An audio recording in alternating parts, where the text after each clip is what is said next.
Buenas tardes, bueno, gracias a todos. Permítanme compartir mi pantalla. Lamentablemente, 15 minutos es tiempo suficiente para poco, pero espero que sea suficiente. Entre el tema que hemos estado hablando de poder compartir, hablaré un poquito sobre la alfabetización climática, o mejor dicho, la educación para una conciencia ecológica integral, obviamente bajo el paraguas o bajo esta dimensión de la crisis climática, tan importante, sobre todo en un contexto que estamos todavía en el siglo, en la década del 20 del siglo XXI, de escepticismo a veces sobre el cambio climático, ¿no?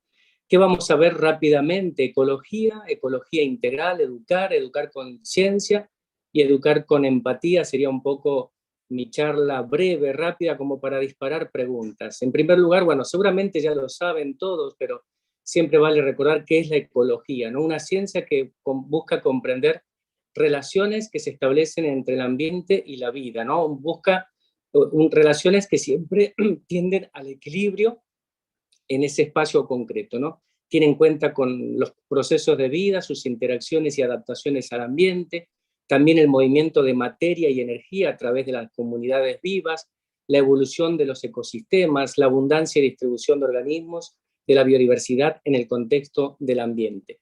Esta definición un poco quizás no vacía, pero muy biológica, incluye también ciertamente la dimensión humana, porque somos una especie, somos un ser vivo que habita la Tierra entera como ecosistema, hoy en día, o distintos ecosistemas de la Tierra. ¿Por qué hablamos de integral? Bueno, es una premisa empírica. Seguramente todos saben, ¿no?, el famoso proverbio del efecto mariposa, ¿no?, el proverbio chino, ¿no? El aletear de una mariposa en Texas provoca un tornado en Brasil, por ejemplo, o viceversa, ¿no? Es un proverbio chino que fue citado por el meteorólogo Edward Lorenz en el paper del año 63 relacionado con el estudio de la dinámica caótica de la atmósfera, de la meteorología, ¿no? Y ahí es un concepto que fue evolucionando también dentro del pensamiento de la sostenibilidad, de la ciencia de la sostenibilidad, y tiene que ver entonces con esto que la canción de entrada nos iluminaba tan bonito, ¿no? Todo está íntimamente relacionado, por eso aparece también en esta frase, ¿no?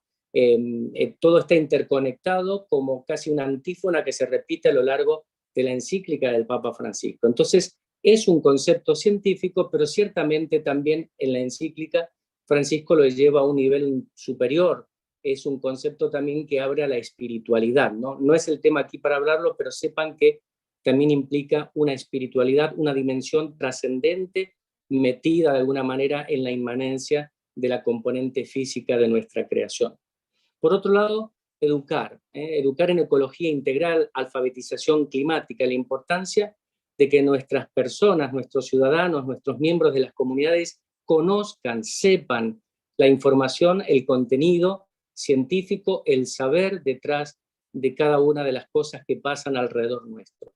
Educar viene del latín ducere, ¿no? Guiar, conducir a alguien hacia el conocimiento, pero sobre todo prepararlo para la vida, obviamente, la vida en comunidad social, dotándolo de habilidades y conocimientos prácticos, teóricos y sociales.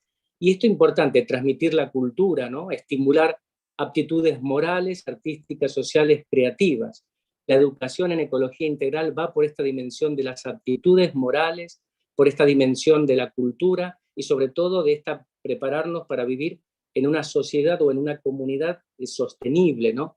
Que sea habitable para todos esta casa común. La educación siempre busca producir un cambio en el sujeto, en el aprendiz, ¿no? Educar en la ecología integral, por lo tanto, para nosotros, para los creyentes, implica el marco científico del conocimiento, no cabe dudas, pero también un marco ético, estético y espiritual, ¿no? Eso es lo que vamos a entender y eso es lo que se desprende también de la encíclica Laudato Si en este capítulo dedicado a la educación humana integral, ¿no? Educar, por lo tanto, para nosotros siempre va a ser producir un cambio prosocial, en favor de la comunidad, en favor del bien común, otro concepto tan fuerte en la doctrina social de la Iglesia que no da para lugar explicarlo aquí, pero tiene que ver con esta parte de la educación. Cambio, por lo tanto, en el comportamiento de los miembros de la comunidad, en sus estilos de vida, para que sean más sostenibles, más saludables, más ecológicos. Por lo tanto, una de las cosas que siempre tenemos que tener en cuenta que educar en la ecología integral siempre es una educación situada, contextualizada. Se trata de la ecología del lugar, del ambiente en el que cada uno está puesto. ¿Por qué? Bueno, porque el ser humano fuera de su ambiente no existe. El ser humano teórico de las ideas tampoco. Recordemos siempre Génesis 2:15, el Señor Dios puso al ser humano en un jardín, en un lugar, ámbito geográfico, para que lo cuide y lo cultive, ¿no? Ahí está la necesidad también de aprender esa técnica del cultivo y esa técnica del cuidado, ¿no? Buscamos justamente ese equilibrio frente al desequilibrio que puede generar también nuestras acciones. Y por otro lado, la alfabetización o la educación, esto dicho por los teóricos, no es la comprensión de nuestra propia influencia en el ambiente natural y en otros seres vivos y la influencia de ellos en mí y en la sociedad, ¿no? Eso es el proceso de enseñanza y aprendizaje en ecología integral. Qué importante es que lo sepamos, ¿no? Por lo tanto, y esto como resumen, siempre ofrecer información contextualizada, relevante y que sea significativa para el alumnado, empleando métodos de enseñanza activos y atractivos, en analizar datos, etcétera, jugar un poco con las herramientas que se tienen hoy en día disponibles en Internet, etcétera, actuar con científicos, hablar, abordar, esto es importante, los conceptos erróneos. En muchas comunidades, muchas personas, hablamos también de parroquias, yo tengo mucho en mis parroquias, en la diócesis, siempre te encuentras con los conceptos erróneos, sobre todo en el campo del cambio climático, los mitos y la confusión, y por esta subcultura o este lobby que hay anticambio climático, ciertamente eso también hay que educarlo, eso requiere bastante tiempo. Por lo tanto, todo lo anterior que he dicho requiere de la ciencia, una herramienta, como dice Francisco en la encíclica. Y aquí he hecho mano de la teoría del conocimiento humano según Bernard Lorencam, un teólogo, matemático y físico jesuita del siglo XX, en donde él dice, bueno, conocer para el ser humano es experimentar una porción de la realidad, indagar, preguntar, profundizar en los datos, interpretar la información obtenida, ¿no? Todo si os dais cuenta o se dan cuenta, aquí está también el método pastoral, ¿no? Ver, juzgar, y hasta aquí estamos en el ver y el juzgar, y hasta aquí llega la ciencia con su herramienta, y hay un cuarto nivel que necesitamos. ¿Por qué? Porque la información obtenida, lo que brinda la ciencia, la investigación, no genera cambios comportamentales en los sujetos. Las personas pueden saber mucho o entender bien conceptualmente la crisis ecológica, los problemas que produce una industria petrolera, la contaminación, el cambio climático. Sin embargo, a nivel individual y a nivel colectivo seguimos repitiendo los mismos patrones de consumo, de producción. ¿Por qué? Porque no se generan realmente el cuarto nivel que introduce Lonergan que para nosotros sería el actuar, pero un actuar decisivo, un actuar con la conciencia educada, ¿no? Con la conciencia también transformada, ¿no? De alguna manera que me permite decidir aquello lo mejor para... Y este nivel es el nivel educativo por excelencia, que solamente lo podemos transmitir a través de el vivir lo que predicamos, ¿no? Lo compartimos o lo entrenamos ciertamente a través de las experiencias de campo en la sociedad, en el ambiente, llevar a las personas, además del conocimiento, a experimentar el sufrimiento y el dolor que está presente de alguna manera en el mundo. ¿Por qué? Porque lo que no toca la piel no conmueve y no nos moviliza, no produce en general cambios. O sea, necesito tocar la afectividad. Es de alguna manera, podríamos decir, la raíz de toda nueva realidad es justamente la afectividad del sujeto, ¿no? Por otro lado, el conocimiento científico es manipulable, como nos da la experiencia en todo el mundo. La ciencia hasta ahora nos ha revelado esto maravilloso, ¿no? La Tierra, con esta imagen que a mí me encanta verla, porque yo cuando veo esta imagen satelital veo el Génesis 1, ¿no? El Génesis 2. La Tierra es un paraíso, un oasis en un desierto inerte, ¿no? En tensión vital, con un equilibrio muy frágil, que si el hombre no la trabaja con cuidado y Dios no da la lluvia, no da su providencia, es la muerte térmica o es la muerte cósmica realmente, ¿no? Y no hay otro lugar donde vivir, ¿no? Es nuestro único lugar habitable, por lo tanto, es un lugar también teológico la Tierra. La ciencia de la sostenibilidad de los últimos 20 años, seguramente la vi ahí a mi amiga Silvia y ella hablará un poco de esto, no sé, pero compartimos mucho. La ciencia de la sostenibilidad, que es en realidad hay muchas disciplinas de la sostenibilidad y hay un modelo conceptual de sostenibilidad que ha intentado unificar las distintas disciplinas y nos ha revelado que existe 9 límites planetarios que no hay que transgredir, traspasar, de manera tal de garantizar la supervivencia de esta Tierra, la sostenibilidad de los ecosistemas y de la vida en la Tierra, ¿no?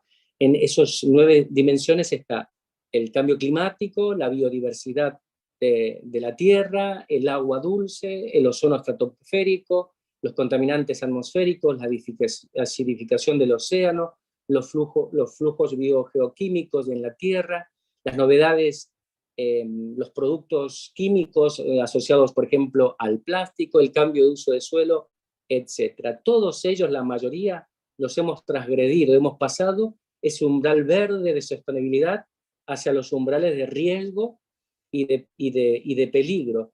De estos 9, los 2 más fundamentales, dicen la mayoría de los científicos, están de acuerdo, que es la biodiversidad y el clima, ¿no? Cuando rompemos la biodiversidad de la Tierra y el clima, corremos riesgo de una catástrofe, pero justamente estas 2 componentes están la biodiversidad está en rojo y el clima estamos a punto de pasar el límite de las 450 partes por millón de dióxido de carbono hacia el 2030, 2035, lo cual ciertamente nos va a llevar a una situación dramática. Por eso hablamos del antropoceno, ¿no? Esta era que se inició a mediados del siglo pasado, en la cual la actividad humana es capaz de transformar la faz de la Tierra, ¿no?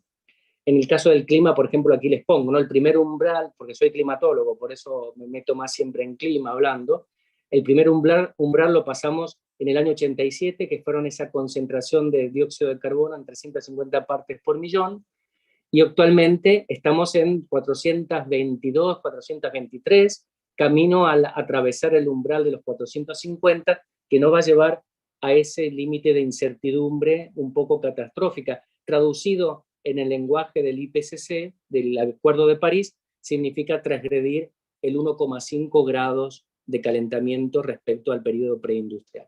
Por eso hubieron en la década del 90 la cumbre del clima de la Tierra, con la Declaración de Río, se generaron estos grandes convenios sobre la biodiversidad biológica y la Convención Marco para el Cambio Climático, y desde entonces vamos teniendo periódicamente cumbres climáticas, cumbres de la biodiversidad.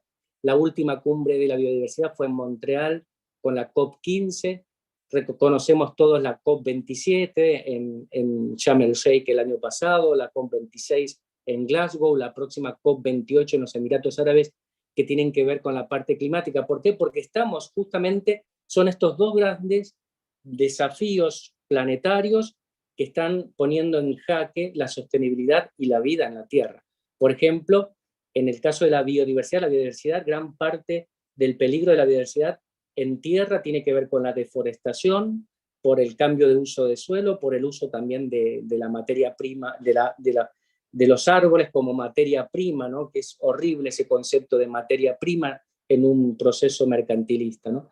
Y tenemos, por ejemplo, desde la década del 70 ya ha desaparecido cerca del 20%, perdón que ahí me quedó un 2, del 20% de la selva de la Amazonía.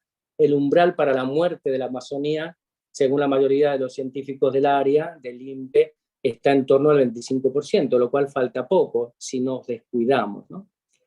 Y fíjense, este es para el último valor que tenemos en esta curva, el año 23, julio, perdón, aquí en el mes de julio, tenemos a nivel, bueno, aquí solamente estoy mostrando el océano, lástima que no puse la figura, pero actualmente en el mes de julio, si sumo también sumando la temperatura sobre el continente, que está en 2 grados, da 1,6 grados de anomalía a nivel mensual. Y fíjense cómo la variabilidad interanual del mes de julio, desde el 1860 hasta la actualidad, nos muestra cómo este último julio, ciertamente todo este último periodo, mayo, junio, julio, son los más cálidos que tenemos registros, por diversas causas. Ciertamente calentamiento global antropogénico en primer lugar, seguido porque se inició una fase de calentamiento del Niño anómalo respecto y debido al cambio climático, y también algunos otros factores como por ejemplo la disminución de aerosolos contaminantes en el Atlántico y en el Pacífico por cambios en la normativa de emisión de ácidos sulfurosos por parte de las naves de embarcaciones muy pesadas que consumen mucho petróleo crudo. Pero eso es otro tema, que lo podemos explicar en otro momento. Fíjense, aquí tenemos en la curva en negrita, este año 2023, como siempre ha sido, bueno, más o menos hasta el mes de marzo, estaba dentro de con los otros 3 años más calientes que han sido la media, el año 21, 22, y fíjense en la actualidad, bueno, como a partir de mayo nos hemos separado del resto y estamos, fíjense, con anomalías globales por encima de 1,5, ¿no? O sea que el umbral del Acuerdo de París lo tenemos bastante cerca si no hacemos nada. Entonces, claramente, tenemos que hacer una drástica disminución de emisiones de CO2. El último ciclo de informes del IPCC del 21-23 nos hablan de que tenemos que reducir en más del 40% estas emisiones de lo que emitíamos hasta el año 2019 para el 2030. Ahora eso es mucho más porque seguimos la tasa de CO2, de emisiones, ha sido creciendo, así que ahora debemos estar en torno al 50% en los próximos 6 años y más del 80% hacia el 2050 si queremos mantenernos dentro de esos umbrales de seguridad, ¿no? Pese a que hay una robustez científica importante de esta emergencia climática como emana del informe del IPCC, sin embargo siempre hay confusión, o mejor dicho, se busca que la ciudadanía esté confundida respecto al cambio climático. Y esto se observa mucho a nivel de estudiantes, tanto universitarios como de escuela media. Yo participé de unas investigaciones que realizamos aquí en España y realmente se constata esto, ¿no? Hay series de mitos relativos al cambio climático que se propagan principalmente en las redes sociales, sobre todo en YouTube y en Instagram en este momento, y que se replican por distintos medios de comunicación, en donde se sigue sosteniendo que el cambio climático no existe. Y de alguna manera, también en algunas regiones está asociado en la protección o la preocupación por el cambio climático a ideologías de izquierda, no sé por qué, y lo opuesto, es decir, el pensamiento de derecha o de extrema derecha es negacionista, lo cual es absurdo porque, por un lado, no sé, se critican porque son, en general las ideologías, tanto de derechas como de izquierdas, son acientíficas. Cuando sostenemos verdades intajables y no discutibles sin datos en la ciencia, estamos ante una manipulación ideológica y eso lo vemos tanto en derecha o izquierda en distintos aspectos. Respecto al cambio climático y al tema de la biodiversidad en general, ciertamente esto es muy predominante y en nuestro continente pasa lo mismo. Se puede ver en muchos actores políticos de la región latinoamericana. Por lo tanto, esta confusión en red, aparte, hay estudios que muestran que muchos de los profesores de escuela media y de universidad que no son expertos en la parte ambiental, se informan de las redes sociales o se informan de estos espacios y educan mal a la hora de, o tienen conceptos erróneos de la física del clima, por ejemplo. Por ejemplo, yo si ahora pregunto a la mayoría y haríamos un censo, ¿tiene relación el agujero de ozono con el cambio climático? ¿Y la lluvia ácida? Bueno, la mayoría de los textos, yo he visto libros de texto de secundaria, los muestran como si fueran equiparables o dentro de la misma temática, y no tienen nada que ver. El cambio climático es una cosa, el calentamiento global es una cosa, y estos son otros dos fenómenos como el agujero de ozono o la lluvia ácida es otro problema que no causa cambio climático, que no causa calentamiento global, bueno, pero toda esa, como se dice, haz mucho ruido, rompe muchas nueces, que en la confusión todo va al mismo calafón, digamos, ¿no? Y por lo tanto, es muy importante todo eso enseñarlo, por eso hablamos de alfabetización climática, que nuestros ciudadanos entiendan y comprendan para que no le metan en gato por liebre. Por otro lado, los estudios que hemos realizado muestran que la desinformación, es decir, estas verdades o estas confrontaciones de ideas o de conocimiento científico. Yo vengo diciendo el cambio climático, el profesor le dice que no existe, en la red social, a los jóvenes sobre todo les genera apatía, les produce les influye en la motivación y por lo tanto se quedan paralizados. De hecho, el estudio que hemos hecho mostró, por ejemplo, que hay un gran porcentaje de ansiedad de parte de los jóvenes, porque el cambio climático lo ven como algo que no pueden controlar y que está ocurriendo, sobre todo en la juventud. Hoy, en los últimos 5 años, ha crecido esta conciencia y esta preocupación, pero hay ciertamente un sesgo de respuesta por parte de la política internacional que debería de alguna manera apoyar en este sentido. Por lo tanto, los estudiantes, pero nuestros miembros de comunidad, las personas con quienes compartimos, están metidas, por lo tanto, en ciertas cosmovisiones o visiones de derechas, de izquierdas, que montan creencias, a veces a base a mitos, y no son mitos inocentes. Hay detrás toda una artillería de industrias, la industria del petróleo sobre todo, que ha estado bombardeando durante los últimos años, sobre todo en sociedades principales como la norteamericana, negando el cambio climático o poniendo desinformación, ¿no? Porque todo eso perturba, de hecho está comprobado, ¿no? Por ejemplo, si uno pregunta a la mayoría de los jóvenes, hay muchos estudios que lo muestran, o la ciudadanía estudiantil, los que son el futuro de nuestra realidad, la mayoría, ¿qué siente frente al cambio climático? Ansiedad, miedo, rabia, desesperanza, ¿no? Palabras comunes, y ciertamente estos mitos o esta desinformación, ¿no? La cosmovisión engañosa es el primer factor que puede predecir que una persona se niegue o sea apática frente al cambio climático. Bueno, acá es para mostrarles más. ¿Qué tenemos que hacer entonces nosotros a la hora de educar a nuestros jóvenes, a nuestra gente en las parroquias? Bueno, ayudarlos a que perciban el problema desde una perspectiva moral, que toque el núcleo afectivo, mostrar el problema de los efectos del cambio climático actuales a medida que pasan los años. Ahora, digamos, la evidencia cada vez mayor, el tema de inundaciones, sequías, desplazamientos de poblaciones por las hambrunas que está ocurriendo, por ejemplo, en el África, la subida del nivel del mar, etcétera. Cada vez los incendios forestales ahora que están por doquier con víctimas humanas, es decir, lamentablemente sacar provecho, entre comillas, ¿no?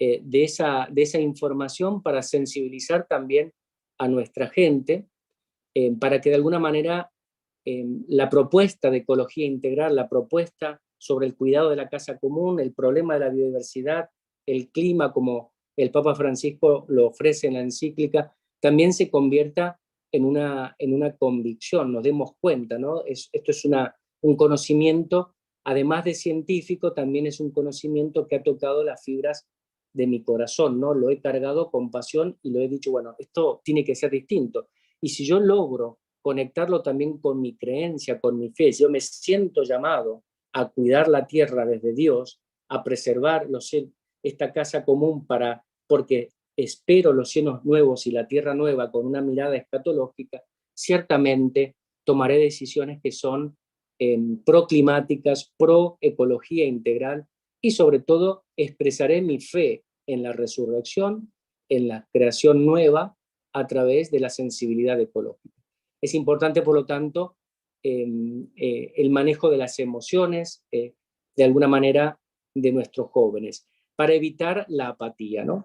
Y el Papa Francisco da muchos elementos en la encíclica Laudato Si sobre el tema de la educación en convicciones profundas de fe, convicciones profundas afectivas también, y la importancia también de empatizar con la realidad de los otros, con el sufrimiento de la tierra, ¿no? Trabajar la empatía en nuestros procesos educativos es importante. No abundo en esto porque no tengo ya más tiempo, ¿no? Francisco lo dice en la introducción de la encíclica: atrevernos a convertir el sufrimiento personal en sufrimiento personal, perdón, lo que le pasa al mundo, ¿no? La empatía se contagia, es una habilidad social, tiene que ver con esta dimensión de actuar, de respuesta y de conversión y de transformación moral en mi comportamiento. Se aprende en contacto con los demás, con el ejemplo de los educadores, de personas coherentes o consistentes entre lo que predican y lo que viven, y la familia ciertamente ha de ser la primera educadora en ecología integral, como lo dice también el Papa Francisco en la encíclica. También tenemos los modelos inspiradores humanos como Francisco de Asís y todos nuestros santos que nos llevan a este nivel. Por lo tanto, ¿qué es lo que hay que hacer para educar empáticamente ecología integral? Dedicarle tiempo al contacto con las víctimas, con los pobres y también con el ambiente. Invitar a nuestros jóvenes de alguna manera a hacer experiencia vital, experiencial con la naturaleza, todos los movimientos naturales. Por ejemplo, yo soy scout y no puedo decir, creo que el movimiento scout, por ejemplo, entre otros, ¿no? Pero digamos, el contacto con la naturaleza, acercarnos también a los que están sufriendo, informarnos a través de las redes sociales, pero con imágenes de lo que pasa en los demás, y a partir de ahí aportar datos de la ciencia y aportar datos de fe son muy importantes, porque la conversión ecológica o esta respuesta empieza en primer lugar por nuestra propia conversión personal, ¿no? Gracias, aquí termino. Muchísimas gracias, Fray Eduardo, por su presentación. Continuamos con el padre Alexis Rodríguez.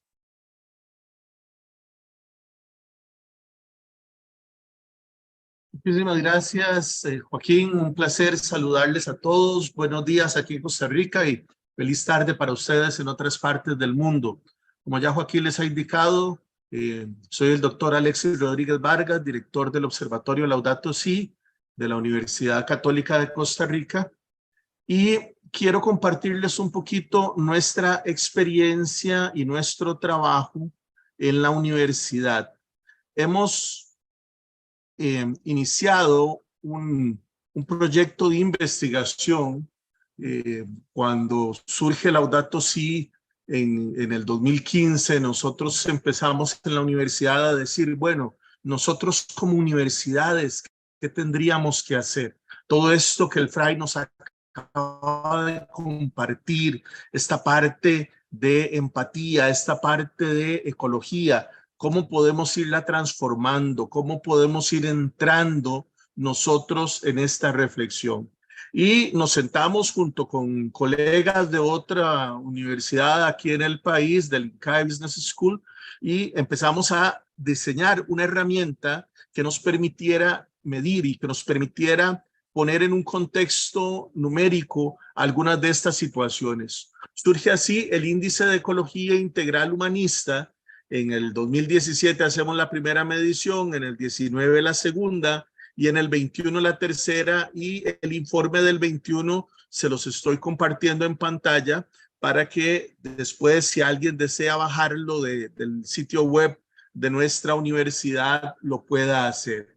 Este índice lo que busca es precisamente eso, cómo nosotros desde Laudato Si podemos empezar a hacer mediciones y no solamente tan específicas como esto que el fraile nos acaba de compartir, que engloba todo el tema de cambio climático, sino cómo estas situaciones están afectando dos ejes fundamentales. Entonces nosotros diseñamos una herramienta que nos permite ver el bien común y que nos permite ver el cuidado de la casa común. Y entonces lo que nosotros consideramos es que no, igual que lo dice el Papa Francisco, no existen dos crisis, no existe una crisis social y no existe una crisis ambiental como fenómenos aparte, como fenómenos separados, sino más bien existe una única crisis que afecta al ser humano y que afecta esta casa en la que el ser humano está viviendo. Entonces, nuestra herramienta parte de esos dos ejes del cuidado de la casa común y del eje del bien común. Y nos permite hacer una serie de análisis a partir de la las mediciones que vamos haciendo de qué tanto los países se van acercando o se van alejando a la propuesta que Laudato Si nos plantea. Fíjense cómo, si pueden ver bien mi pantalla, estos colores más verdes son los países que se encuentran en una mejor condición a partir de nuestro índice, pero que países grandes como Estados Unidos o Rusia no están alcanzando los niveles que se deberían alcanzar, y que en nuestro caso, en América Latina, también tenemos mediciones bajas y medio bajas en el índice. Algunas personas podrían decir, claro, lo que está sucediendo tiene que ver mucho con el dinero. Esa imagen anterior eran casi todos los países ricos a los que les va bien en el índice. Ahorita vamos a ver que no necesariamente es así. Y fíjense cómo hay casos preocupantes, sobre todo en nuestra región de Centroamérica. Y les decía que esto no es así porque hacemos como parte de nuestro análisis una comparación entre los ingresos el per cápita de los países y las mediciones del índice de ecología integral humanista. Y fíjense que hay países que tienen ingresos altísimos como Qatar o como Kuwait. Pienso en Qatar, que estuvo tan de moda hace poco con el Mundial de Fútbol, ¿verdad? Pero que a nivel del índice reflejan valores muy, muy, muy bajos. Repito, hay muchos países que tienen pocos ingresos y que también van a tener mediciones bajas en el índice, pero hay una serie de países, y entre esos podemos encontrar el caso de Estonia o el caso de Nueva Zelanda, que sin tener ingresos per cápita tan altos como otros países como Luxemburgo, como Qatar o como Singapur, tienen mediciones mucho más altas en este índice. Podemos hacer análisis también a partir de las dimensiones, y entonces este mapa, fíjense que es dimensión del bien común en el 2021, que nos refleja una serie de mejoras y una serie de estados interesantes, excluyendo la parte del sudeste asiático y excluyendo algunas partes de África. Y vamos a encontrar también cómo en nuestros continentes y en nuestros niveles y en nuestros países incluso vamos a tener niveles de bien común mucho mejores. Estos niveles del bien común nosotros los medimos a partir de la satisfacción de necesidades humanas básicas, de los fundamentos de bienestar, de la eficiencia en convertir el ingreso económico en bienestar para las comunidades y en las oportunidades que se van abriendo. Pero lo más preocupante, y esto es lo que en este seminario estamos reflexionando, particularmente a partir del aporte de los pueblos originarios, y fíjense que no serán solo pueblos originarios en nuestro continente, sino en otras partes del mundo, cómo el cuidado de la casa común está profundamente deteriorado y cómo el cuidado de la casa común está en la situación de riesgo que ya el fraile en su intervención anterior nos ha planteado, llegando a puntos donde cada vez más y más y más el daño no es una cuestión teórica, sino que es una cuestión que está tocando a nuestras puertas. Y entonces en el África subsahariana, en el Asia del Este, en el Pacífico y en América Latina del Caribe, nos encontramos todas estas mediciones que reflejan el daño ambiental en nuestro continente. A partir de ahí, países como Costa Rica, de donde les estoy hablando, que es un país que siempre se ha vendido como un destino verde, fíjense que no estamos haciendo tan bien cuidando nuestra casa común. Hay cosas que hemos hecho tradicionalmente, hay cosas que hemos hecho oportunamente, pero que desgraciadamente en este momento la conciencia, la educación, la ética nos están llevando en una dirección diferente. Cuando medimos el cuidado de la casa común, enfatizamos particularmente el balance ambiental, la vitalidad de los ecosistemas y la salud ambiental, con distintos factores, con distintas variables que tienen que ver con el cuidado del agua, del aire, del manejo de desechos, cosas por el estilo. Y al establecer una relación entre ambas variables, cuidado de la casa común y bien común, lo que podemos notar es cómo hay una serie de países que han hecho bien en ambas cosas, que han cuidado la casa común, pero que también están teniendo un buen impacto en la población. Mientras que hay otros países que desgraciadamente, y vean aquí el caso, por ejemplo, de Haití, aquí abajo, o el caso de Angola, hay países que lo están haciendo con mucha dificultad en ambos. La mayoría de nuestros países nos vamos a ubicar acá, como les señalaba antes, con un bien común relativamente alto, pero con grandes carencias en el cuidado de la casa común. ¿Qué nos permite analizar este último trabajo del índice de ecología integral? Hicimos un análisis en retrospectiva a 10 años. Por supuesto, somos conscientes, Laudato Si es del 2015 y aquí nosotros estamos partiendo del 2011. Pero eso lo que queríamos era ver si realmente en estos años, desde Laudato Si, nosotros podemos ver una serie de mejoras, si podemos ver dentro de la iglesia o dentro de la academia o dentro de nuestras comunidades una toma de conciencia más fuerte a partir de lo que el Papa Francisco nos ha dicho.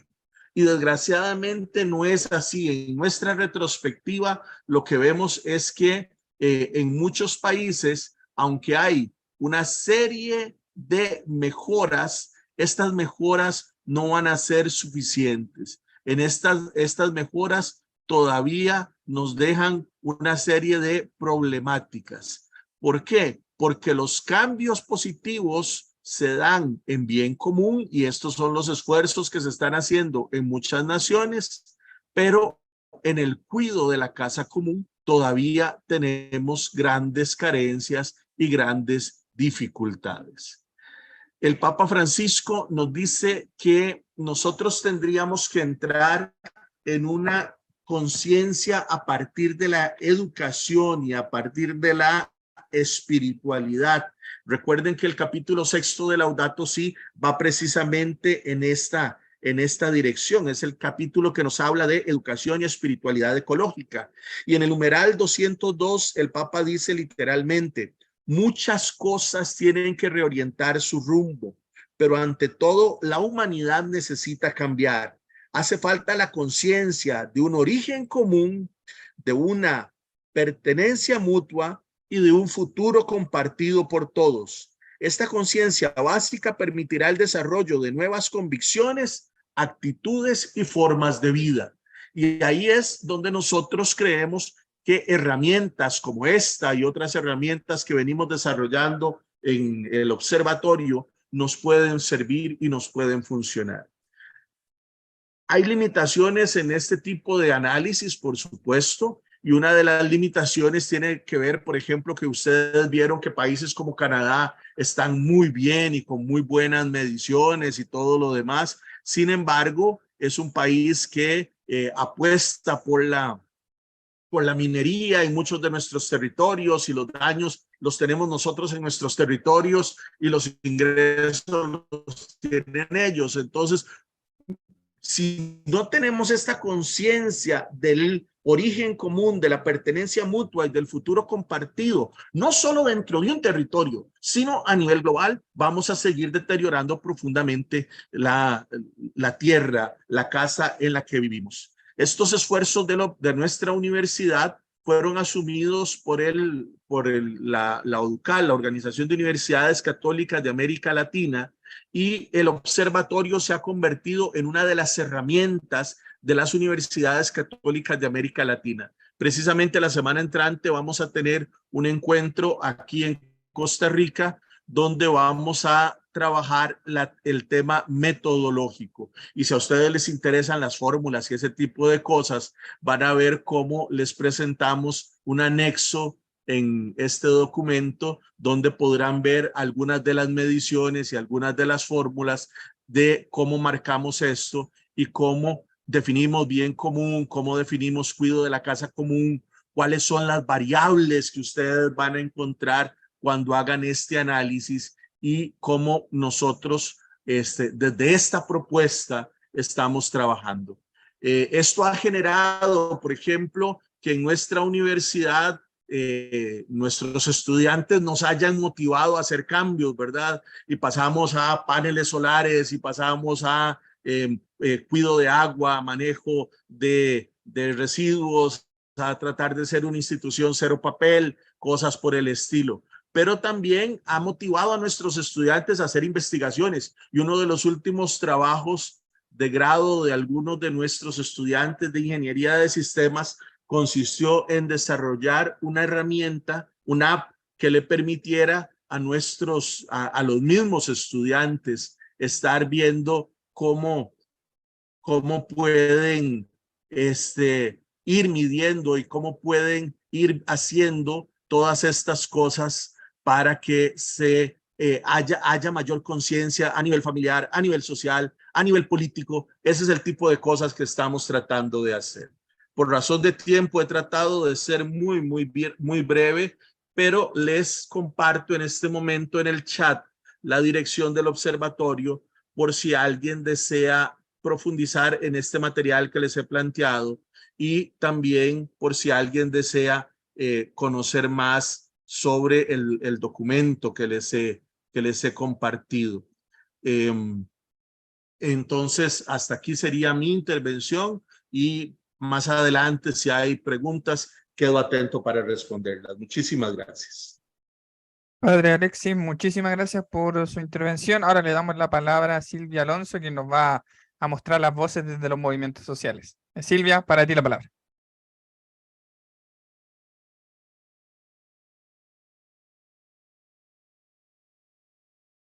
Tienes tu micrófono, Silvia. Silvia, tu micrófono. Tienes el micrófono apagado, tienes que habilitarlo.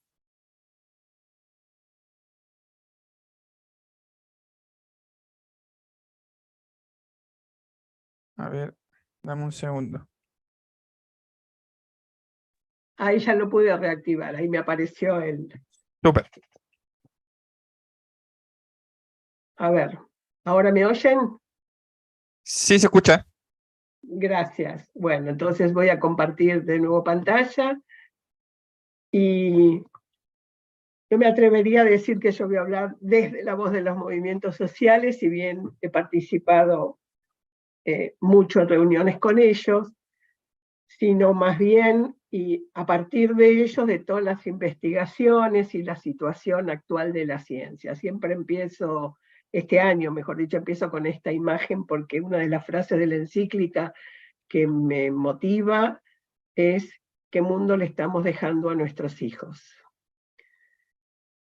Reitero, por razones de tiempo no voy a hablar de la encíclica, pero sí quiero resaltar las que son las frases, los ejes que atraviesan toda la encíclica. No me voy a detener en cada uno, algunos han sido citados, y como voy a pasar rápidamente, lo que les digo es que esta presentación va a estar a disposición para quien la quiera, así que no se preocupen, van a tener la referencia a los lugares donde tomé la información, y en algunos casos hasta el enlace para que puedan bajar. La mayoría de los documentos son absolutamente gratuitos. Este es el mundo que hasta ahora le estamos dejando a nuestros hijos, un inmenso depósito de porquería. Por eso Laudato Si y la ecología integral nos llaman a un equilibrio en las relaciones fundamentales, las que mantenemos con Dios, con nosotros mismos, con los demás, y con el ambiente, porque como bien decía el padre Alexis hace unos minutos, no hay dos crisis separadas, sino una sola y compleja crisis socioambiental. Laudato Si nos Silvia, trae... creo ¿sí? que no estás compartiendo la pantalla. No la tenemos. ¿Te dejó de compartir? Sí, No me sí, di sí. cuenta. A ver, empiezo de nuevo.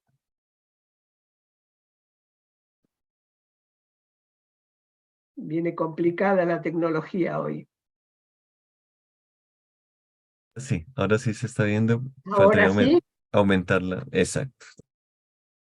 bueno, voy rápidamente de los ejes, no la vieron pero me escucharon, del depósito de porquería en el que estamos convirtiendo el planeta, del equilibrio necesario para sostener la casa común, la base sobre la cual vivimos, y hago referencia a este ecólogo fallecido que el siglo pasado, perdón, fue tapa de Times, que como verán hace estos 4 principios que debemos tener en cuenta para las decisiones que tomemos, están contenidos en la encíclica. Él dice todo está relacionado con todo lo demás, es la forma de decir todo está conectado.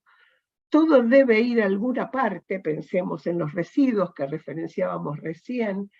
La naturaleza sabe mejor, y esto hace referencia al paradigma tecnocrático de creer que nuevas tecnologías van a resolver todos los problemas que tenemos. Y la última es nada es gratis, todo tiene algún impacto.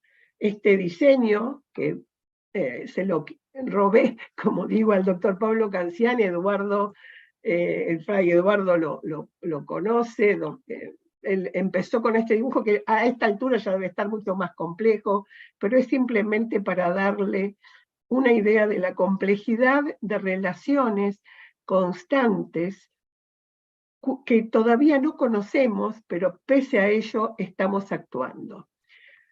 Fray Eduardo también hizo recién una referencia a los 9 límites planetarios.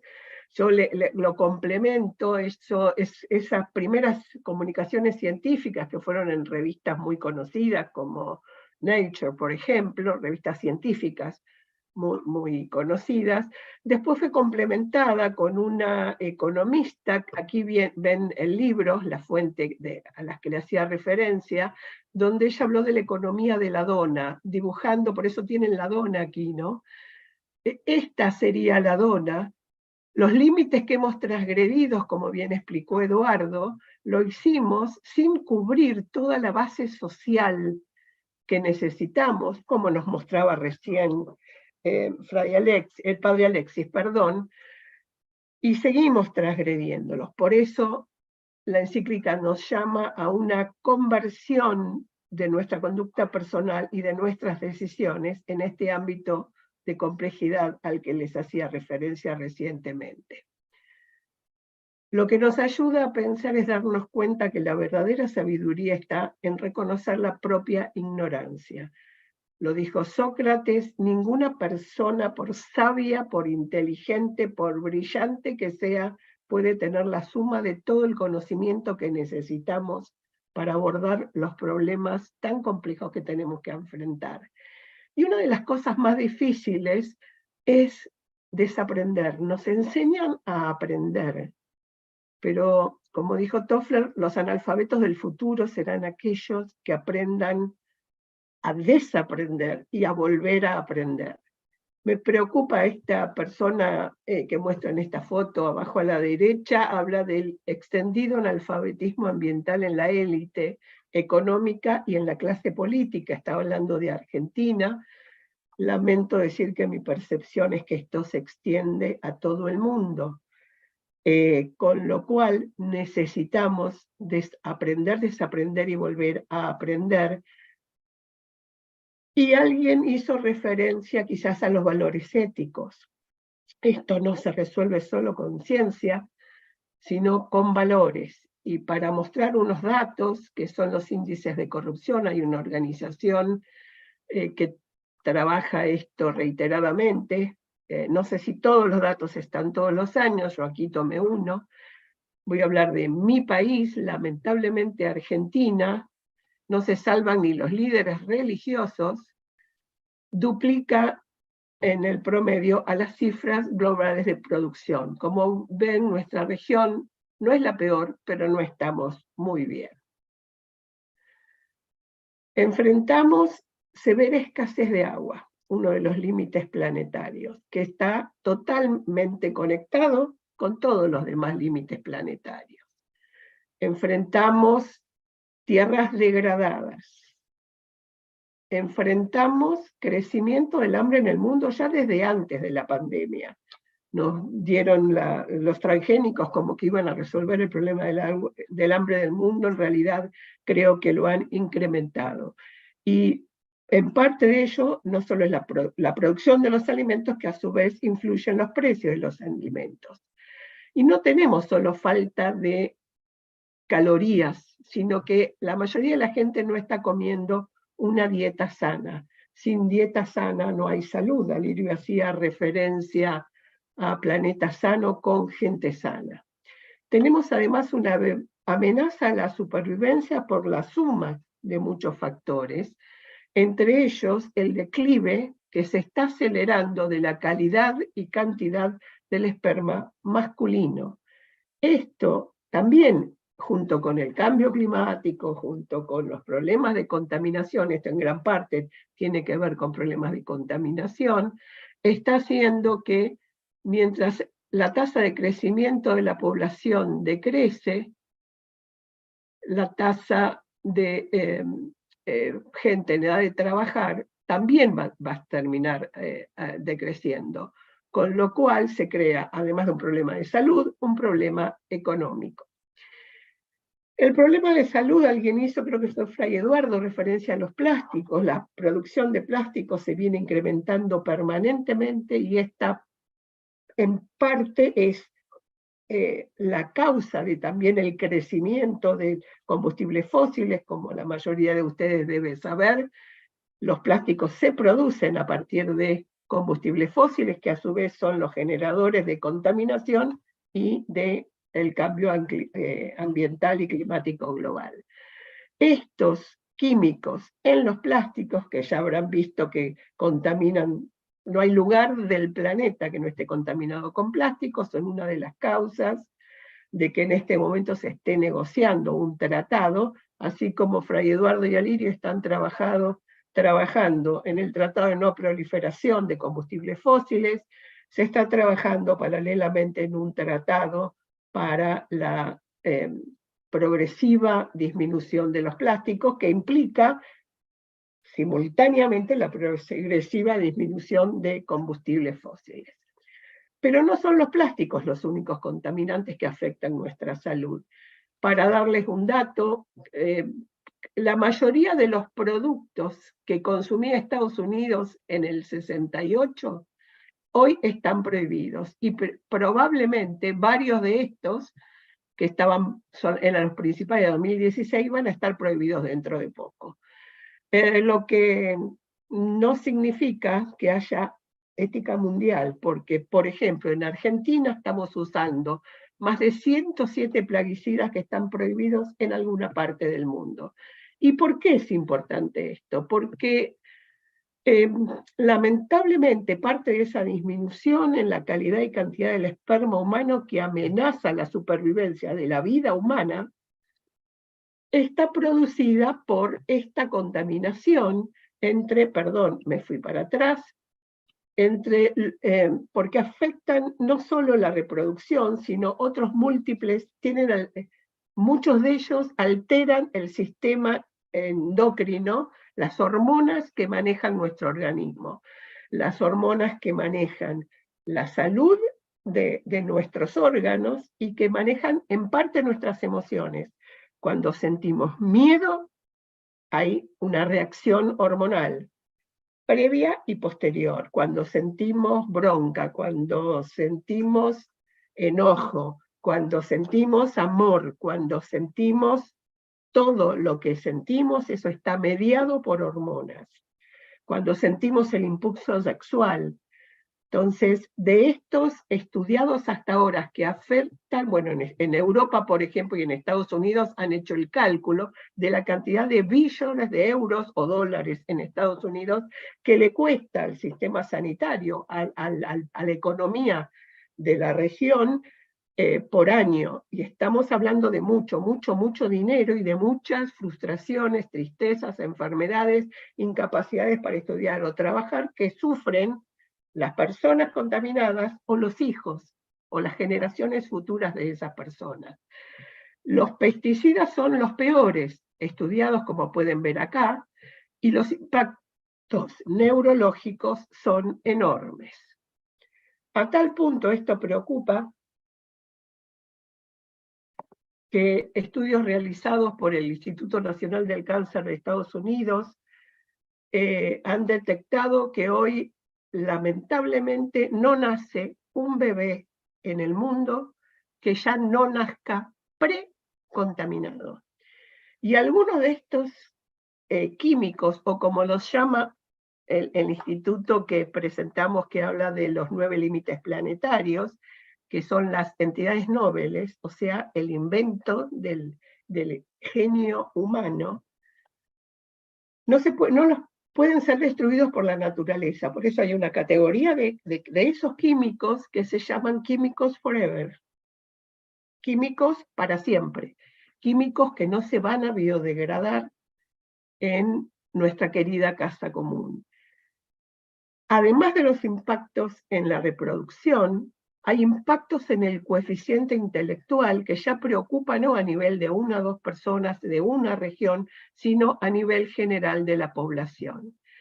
Y está creciendo desordenadamente, aceleradamente, la cantidad de desórdenes del neurodesarrollo. Estoy segura, bueno, casi segura, nunca estoy segura de nada, parte de la mentalidad científica, la duda,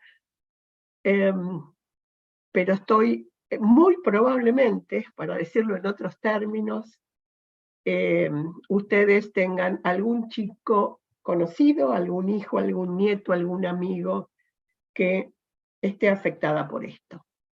Este gráfico, hasta aquí, fue una caricatura en tiempo de pandemia, donde aquí una mamá le dice a su hijo como si te lavas las manos y usas el barbijo no va a pasar nada, y no veía que de atrás venía la ola del COVID, y atrás la de la recesión, y atrás la del cambio climático, y atrás la del colapso de la biodiversidad, y este dibujo poco estético de mi parte, como verán no me voy a poder ganar la vida dibujando, y esta contaminación que puse química, pero en realidad es de todas las entidades nobles.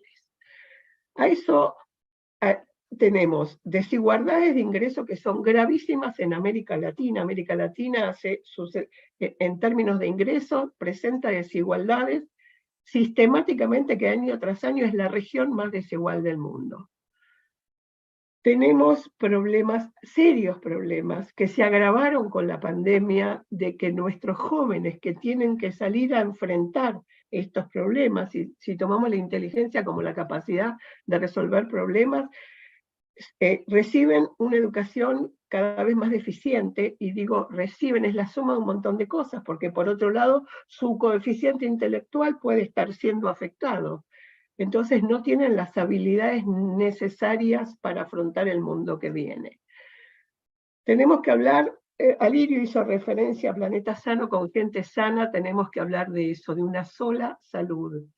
De una salud que no puede ser, que tiene que ser física, que tiene que ser emocional, que tiene que ser mental, y la salud de lo que comemos y la salud de nuestros ecosistemas. Sin eso no va a haber una casa común. Hablábamos entonces que también hay desigualdades en la salud. Perdón, yo me puse, se me está terminando el tiempo. Pero no son las únicas inequidades que tenemos que enfrentar, porque tenemos inequidades de 60 veces en la mortalidad, o en la expectativa de vida, o en la cantidad de años que pueden ir los niños al colegio, además de las desigualdades de ingreso.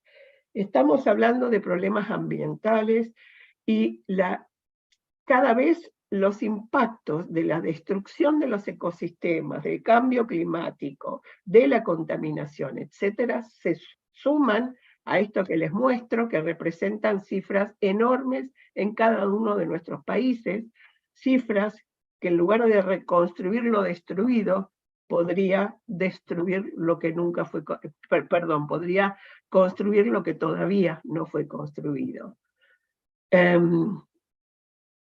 Tenemos que ayudarnos a pensar, además de no dejarnos engañar por espejitos de colores, como diríamos, ¿no? Cuando nos hablan de la minería en Latinoamérica es insignificante el trabajo que da la minería. En cambio, el más importante es el trabajo que da comercio, hoteles y restaurantes, directamente relacionados con el turismo. Y el turismo lo que busca cada vez más son ambientes, ecosistemas, paisajes que estén lo menos destruidos por el hombre. Para mostrar lo que es la pérdida de biodiversidad, este gráfico muestra acá en años geológicos, recién apareció la especie humana. En este corto periodo geológico que ahora llamamos antropoceno, estamos generando lo que algunos llaman la sexta extinción masiva, que además puede ayudar a lo que ya le mostré, porque no tenemos la biodiversidad necesaria para que los ecosistemas se mantengan, por lo cual no hay la biodiversidad necesaria para la economía, ni para la sociedad, ni para nuestra propia supervivencia. Y puesto que estamos hablando de poblaciones originarias, este gráfico es de este año, de CEPAL, donde muestra, acá no piensen en el semáforo, lo más clarito es al revés, lo más transformado, lo más afectado por el impacto humano, y vemos que los territorios indígenas autogestionados, sin ninguna ayuda del mundo del subdesarrollo, han logrado mantener, digamos, áreas intactas son las azules, casi lo mismo que todos los otros programas de protección de la naturaleza.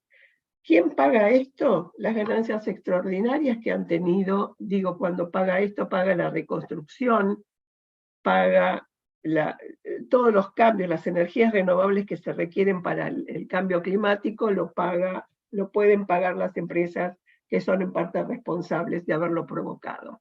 Eduardo creo que mostró este gráfico, las organizaciones internacionales ya están trabajando con el contexto, con el paradigma de los 9 límites planetarios. Esta es la Oficina de Naciones Unidas para la Reducción de Riesgo de Desastre.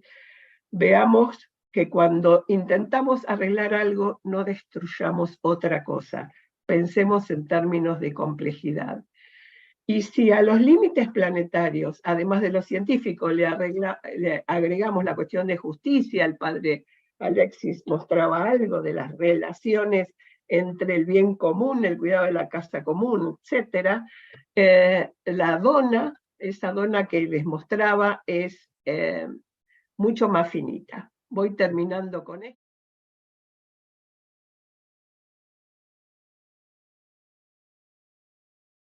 No nos preocupemos, tenemos la crisis por delante, pero en una reunión en el Vaticano que tuve el honor de compartir con Fray Eduardo, aquí presente, tenemos ingenio y a veces las crisis nos dan las mejores soluciones. Muchas gracias. Actuemos juntos, actuemos ya.